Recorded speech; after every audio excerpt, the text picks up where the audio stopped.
নমস্কার বন্ধুরা, ঝর্ণার বাঙালিয়ানায় সবাইকে স্বাগতম জানাচ্ছি। যে যেখানে বসে আমার এই রেসিপিটা দেখছেন, কাছে দূরে প্রবাসে, আমার পুরনো বন্ধু নতুন বন্ধু যে যেখানে বসেই দেখছেন, সবাইকে অসংখ্য ধন্যবাদ জানিয়ে আমার রেসিপিটা শুরু করছি। আমার এই রেসিপিটা দেখতে দেখতে আপনাদের যদি ভালো লেগে থাকে তাহলে অবশ্যই একটা লাইক দেবেন। আপনার একটা লাইক আমাকে অনেক উৎসাহ জাগায়। আর কমেন্ট বক্সে কমেন্ট লিখবেন, অবশ্যই লিখবেন। আমি নিয়েছি মিষ্টি কুমড়ার আলু আর নিয়েছি মাছের মাথা। এ দিয়ে আজকে আমি একটা সবজি রান্না করব। সেই জন্য মাছের মাথাকে আগে ভেজে নিতে হবে। সেজন্য কি করলাম, হলুদের গুঁড়া, মরিচের গুঁড়া আর একটু লবণ দিয়ে মাছের মাথাকে আমি একটু ভালো করে মেখে নেব ভাজার জন্য। আর কড়াইতে দিয়ে দিলাম তেল। এবার তেলটা খুব ভালো করে গরম করে নিতে হবে যাতে মাছের মাথাগুলো লেগে না যায়। এবার আমি সব মাথাগুলো এর মধ্যে দিয়ে ভাজবো। তবে খেয়াল করতে হবে যে যদি কড়াই ভালো করে গরম না হয় তাহলে কিন্তু কড়াইতে লেগে যাবে, আর লেগে গেলে মাছের মাথাগুলো কিন্তু একেবারেই ভেঙে যাবে। আর ভেঙে গেলে কিন্তু আসলে সবজির মধ্যে একেবারে গণ্ডগোল বেঁধে যাবে। এই গণ্ডগোল যাতে না বাঁধে সেই জন্য আপনাকে কড়াইটা খুব গরম করে নিতে হবে। দেখেন বন্ধুরা, আমি বেশি কড়াই গরম করতে গিয়েই একেবারে লাল করে ফেলেছি।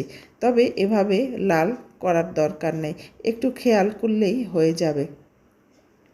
আমার মাছের মাথাগুলো কিন্তু হয়ে গেছে। এবার যে তেল রয়েছে এই তেলের মধ্যেই আমি সবজিটা রান্না করব। বন্ধুরা, যে যেখানে বসে দেখছেন সবাইকে বলবো লাইক দিবেন। লাইক দিলে আসলে অনেক ভালো লাগে, অনেক উৎসাহ পাই কাজ করার, স্পৃহা বেড়ে যায়। আর যদি ভালো লেগে থাকে অবশ্যই সাবস্ক্রাইব করবেন। দেখেন বন্ধুরা, আমি কি দিলাম, হলুদের গুঁড়া, মরিচের গুঁড়া, ধনিয়ার গুঁড়া, লবণ, দুটো তেজপাতা, আর এর মধ্যে দেব দুই টুকরা দারচিনি আর এলাচ। এরপর আমি কি করলাম, এই সবজিটাকে ভাজতে হবে একেবারে মিডিয়াম আঁচে, হাই হিট করবেন না। শুকনো মরিচের গুঁড়া, এই শুকনো মরিচের গুঁড়া হলুদের গুঁড়ার জন্য পোড়া লেগে যাবে। সেই জন্য যাতে পোড়া না লাগে কি করবেন, একেবারে মিডিয়াম আঁচে একে রান্না করবেন। বেশিক্ষণ রান্না করার দরকার নেই, কারণ মিষ্টি কুমড়া থেকে অতটা পরিমাণ জল বের হবে না যে এটা সিদ্ধ হয়ে যায়। কিছুক্ষণ ভেজে এর মধ্যে দিয়ে দিবেন গরম জল। সবসময় রান্নায় গরম জল ব্যবহার করবেন। গরম জল ব্যবহার করলে রান্নার স্বাদ কিন্তু খুব ভালো হয়। এবার দিয়ে দিলাম সেই মাছের মাথা ভাজা। আমি কিন্তু খুব ভালো করে মাছের মাথা ভেজে নিয়েছি। মাছের মাথা যদি কম ভাজেন এ থেকে আষ্টে গন্ধ যাবে না, সেই জন্য আপনাকে মাছের মাথা খুব কড়া করে ভেজে নিতে হবে। এবার একটু ঢাকনা দিয়ে কিছুক্ষণ রান্না করব। আসলে নতুন নতুন যাদের বিয়ে হয় তারা রান্না করতে গিয়ে হিমশিম খেয়ে যায়, কোনটা দিয়ে কোনটা করবে।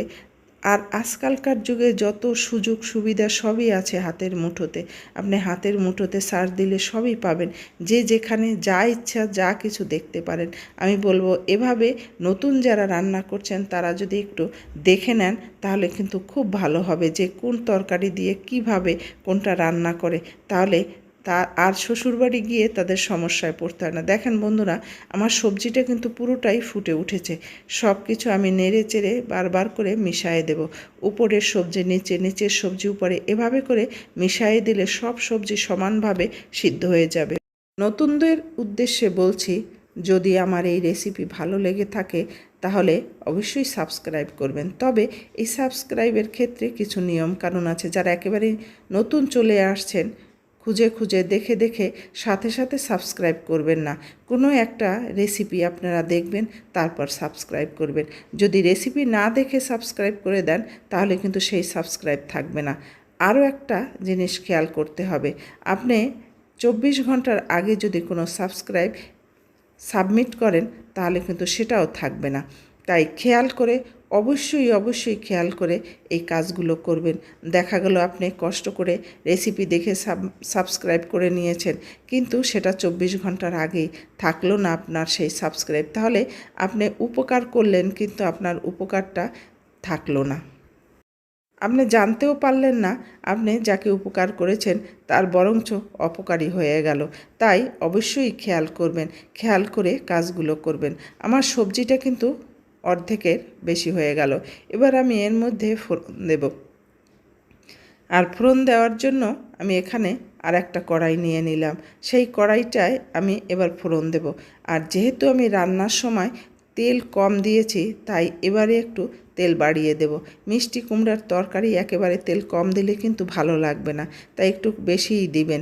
এবার এর মধ্যে আমি শুকনো মরিচ দিয়ে দিলাম, তবে বেশিটা ভেজে নিচ্ছি, এতগুলো আমি দেব না, আমি একটা দেব, কিন্তু আমার ভাজা দরকার তাই ভেজে নিলাম। এবার একটা দিয়ে জিরা ফোড়ন দিব, আর জিরা ফোড়নটা ভালো করে ভেজে নেবেন। এই জিরা ফোড়ন যদি ভালো করে না ভাজেন তাহলে কিন্তু এর মধ্যে কাঁচা গন্ধ যাবে না। আমার ফোড়নটা কিন্তু হয়ে গেল। এবার আমি কড়াইটা বসিয়ে দিব, আর কড়াইটা বসিয়ে দিয়ে এর মধ্যে ফোড়নের তেলটুকু সব দিয়ে দেব। এভাবে সব সময় পেঁয়াজ রসুন ছাড়া যদি আপনি সবজি রান্না করেন তাহলে অবশ্যই শেষের দিকে ফোড়ন দেবেন। শুরুতে ফোড়ন দিলে এর স্বাদ অতটা ভালো লাগবে না।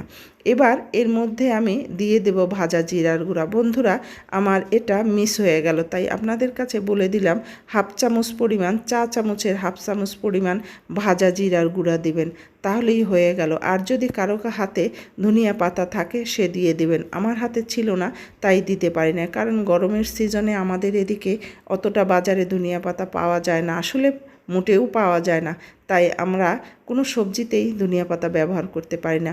বন্ধুরা, আমার রেসিপিটা যদি আপনাদের একটুও ভালো লেগে থাকে তাহলে অবশ্যই পাশে থাকবেন, একটা সাবস্ক্রাইব করে দিয়ে যাবেন। রান্নাটা হচ্ছে একটা শিল্প, আপনি যত একে ভালোবাসবেন ততই সবজি ভালো হবে, যতই একে মন দিয়ে প্রাণ দিয়ে ভালোবেসে রান্না করবেন সবজিতে তত দুর্দান্ত স্বাদ হবে। পরিবারকে সবাই ভালোবাসে, আর তাদেরকে ভালো মন্দ রান্না করে দিতে খাওয়াতে কিন্তু ভালোই লাগে। যে যেখানে বসে আমার এই রেসিপিটা দেখলেন সবাইকে অসংখ্য অসংখ্য ধন্যবাদ। ভালো থাকবেন, সুস্থ থাকবেন, আবার নতুন একটা রেসিপি নিয়ে আপনাদের কাছে হাজির হব। ধন্যবাদ সবাইকে।